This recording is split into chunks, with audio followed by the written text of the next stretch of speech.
You are alone in your bed.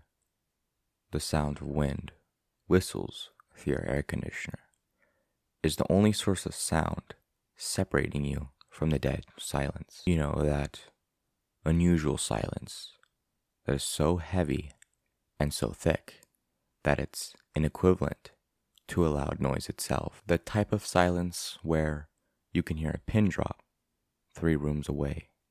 The type of silence that fills your ears with your own heartbeat. That type of silence. The wind from your air conditioner is the only thing that you can hear. A noise that typically fills you with comfort until it's the only noise that stops. It's comforting whether you like it or not.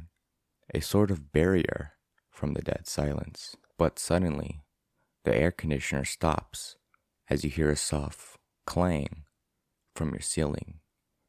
And now the dead silence has covered you completely like a blanket. And now you lay on your bed flat with just you, your thoughts, and total silence. You should be comforted now because you can hear anything and everything in your surroundings, making up for the lack of vision provided by the darkness. It's this environment that sets you on edge, causes your heart to beat a bit faster, and that makes you aware that you're not alone. But you are alone, right? You've been laying on your bed for 15 minutes now with your eyes shut, and you made sure that everything was normal in your room before you turned off the light. You're a smart one. All those internet quizzes you took have just reinforced what you already know. If you were in a horror movie, you would survive until the end. You even made a carefully laid out plan of what you would do in any of the situations you watched in movies. But that stuff is just nonsense, right? You ain't scared.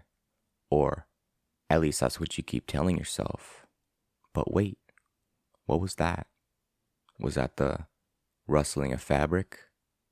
But you didn't move on your bed. Did you make any noise? No. You couldn't have. You're paralyzed on your bed, stiff with unease that was not present until this very moment. You're just imagining things, being paranoid of the darkness and the dead silence. You turn your head and roll over to face the wall.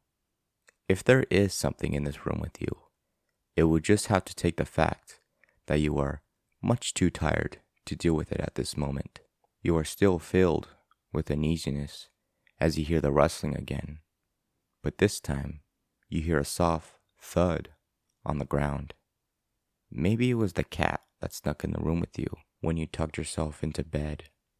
See, there's nothing to be afraid about, but you still feel an uneasiness inside you. Come on, are you really gonna let this get to you? What are you, 6 years old? You know, you should really stop playing these horror survival games so late at night. It's messing with your head.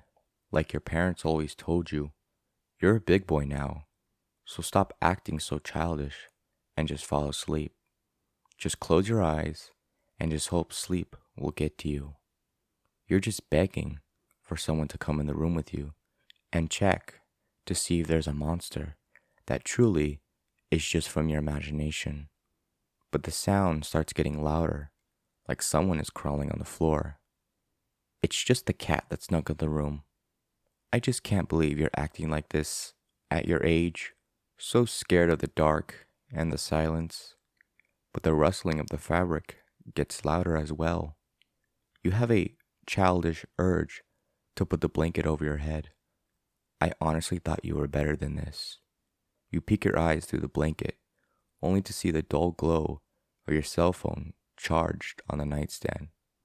But you don't dare to grab it, even though there's no monster crawling on the floor. Minutes pass, and you don't dare to shift on your bed. But all of a sudden, you hear a familiar clang coming from your ceiling. Then the sound of wind echoes in your room. It's the air conditioner that just turned on. You exhale the air, and your body gets flooded in relief, because now you have the barrier of noise separating you from the dead silence. Thank God that's over with. Now you can get some sleep. You roll over to grab your cell phone that's laying on the nightstand. But as soon as you roll over, you're greeted by a face, but it wasn't human. It had tiny white glowing eyes, followed by a wide smile that was filled with razor-sharp teeth. It opened its mouth so wide and so big that you almost begin to scream. But this thing only says to you, "Sweet dreams, John." Then it consumes you, crushing you to bits until you are never seen again.